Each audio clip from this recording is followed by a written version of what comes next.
Guys, you are once again welcome to our coverage of the Nissan E experience right here in sunny, windy Cape Town, South Africa. Wonderful time we've been having over here, courtesy of Nissan, and we've been bringing you an update of what we've been doing here in the Formula E. Yes, yeah. Man, that was a fantastic race.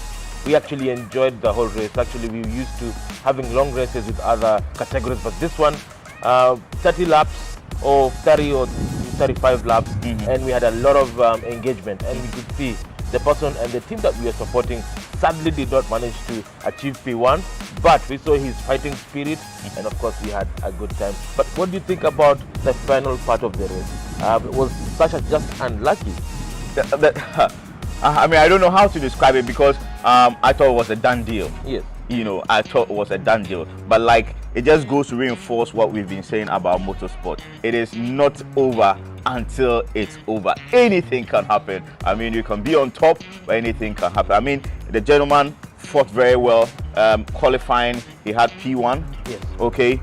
Then along the line, Cassidy overtook him. Yes. But and at the point he even went to third. Yes. But he was able to pull off some fantastic overtakes. Yes. And came back to second position. Yes. And we all thought he was going to finish in that position. Unfortunately, he spun out, you know, at the very, very last, I think 2 corners, right? Yes, 2 corners. And he tumbled down. It was so unfortunate. But the learning curve that I've seen from him is going to be a fantastic driver. He's the driver to watch.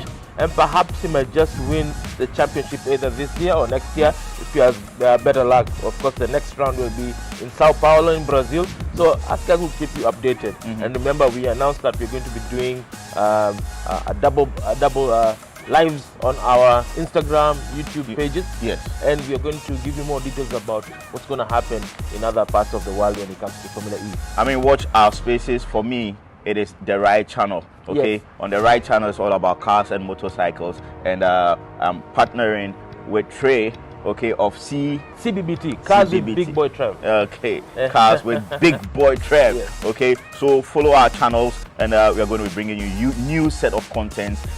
Periodically, we are going to review the auto scene. We're going to give you news, scoops, and all the things that we can glean out for all our connections in the space, and especially on the African continent. Absolutely, East meets West. Yes. Ghana is a fantastic country, and of course we have a very close relationship with Ghana, and Kenyans do love Ghanaians and vice versa. Yes. So make sure you catch the best of motoring from the East and the West, Yeah. and we're going to give you all the details about what's coming next. Good. I know this year is going to be a big year for Nissan, quite a number of new products that are coming, so definitely we'll keep you posted on what's happening across the world. Yeah, like Trey said, I mean, it's going to be wonderful in the coming months. So many things are coming up, and we've enjoyed our time here in sunny, windy Cape Town, as I call it. You know, yesterday was so windy, it was about blowing us off our feet, but we still persisted, and we had a marvelous event. And in the evening we had a hangout, and it was marvelous with all the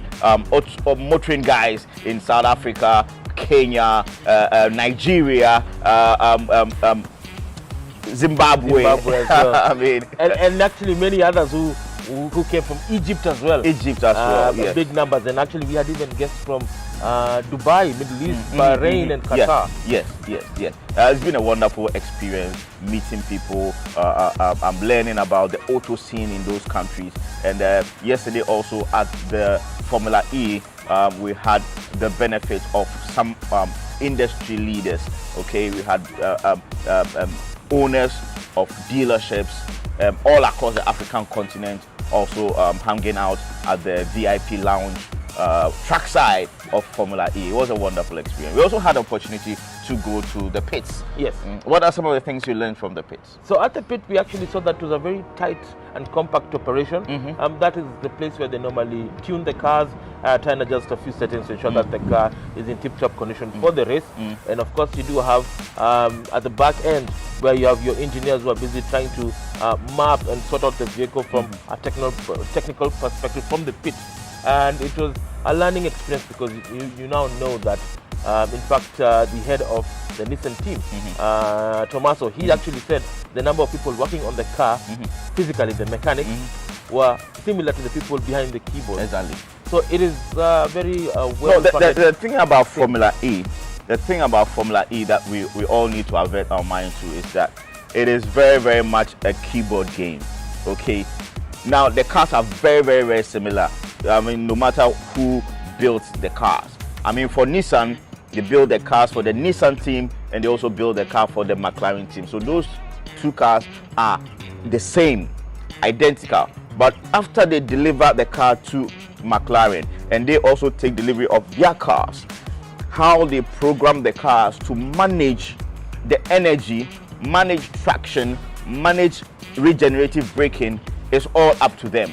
And every track will determine how those guys are going to program and set up the car so that they can get maximum from the cars. I mean, if you look at Cape Town, the city track that they set up in Cape Town, it was a very, very, very fast, track, and it manifested itself when Sasha Fenestres set the fastest, the record in terms of Formula E fastest top speed. Yes. The fastest Formula E top speed record was set yesterday by Sasha Fenestres, and it tells you how fast the track is. And now, if the track is fast, it means that the cars have to be set up electronically or software-wise in a different way. And it's been marvelous. Learning about all these things is very, very, very interesting. Absolutely. And the first time in Africa as well. So it was a great learning. You can see the enthusiasm from the South African people. Very welcoming, that's the African way of introducing things. And we hope to see even next year, hopefully we'll be here as well. And just to give you a breakdown on what's going to happen with the Formula E world. So we're excited and we're looking forward to actually even participating in other Nissan races. So stay tuned. But Trevor, before we switch off Formula E, I had a chat with Sebastian Buemi. Yes, I saw that. And also the race winner. Behind the scenes, I had chats with these two guys, and they all attested to the fact that it was a very fast track, but the downside was that it was a bit bumpy. And sometimes, the winds in Cape Town can just decide to come from nowhere, and they keep shifting. So it made the cars a bit unpredictable. But for them, it was a challenge that they needed to surmount. So they are interested. I mean, Sebastian Buemi mentioned to me that he will come back to Cape Town to race on the city track, which gives me the hope that, the Cape Town track, or the Cape Town Formula E is here to stay. Yes.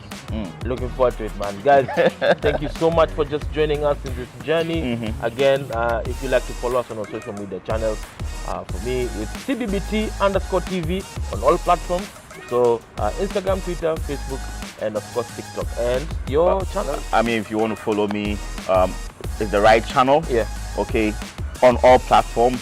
But you can also get me on Facebook. My personal account is Edward Popoku, and my Twitter is @EddiePoku, and on IG it is Mifri Asante, MEFRIASANTE, Mifri Asante. I'm an Ashanti man. Finally, last thought. What do you think about Nissan and the products? A few years ago, I thought, when I look at the product line of Nissan, it looked as if they had lost their way, they had lost their vim. The product were lackluster. They weren't matching up to the competition. But today, when I look at their product lineup, they are firmly in the middle or the top portion of the competition. And one aspect that interests me most is the attention to detail and quality. If you look at the X-Trail, and the Qashqai, they have soft materials in the right places. Absolutely. They have their electronics sorted out with very, very large 12-inch displays. And even the driver cluster is also full LED. And most of the trims have the HUD as well, which is really, really, really good. And for the price point that they come at, it's very, very difficult to get all these things in other premium products. Absolutely. And I'm also quite happy that Nissan have taken that big step, you know, just to try and push the envelope, because remember the market has a lot of competition. Exactly. So for Nissan, they're coming in with better quality and new technology to give the customer that ability to choose a better vehicle for themselves. All right. Guys, it's been good having you. It's very great to know that when we put up content like this, you are ready to consume. And all that we will beg of you is to continue to follow, like, subscribe, and share, and tell the whole world about what we are doing, so that, like I always say, we can bring you bigger, better content. Thank you. See you guys next week for our first live. And thank you so much for joining us. Yeah. Take care. Right. Bye. Bye.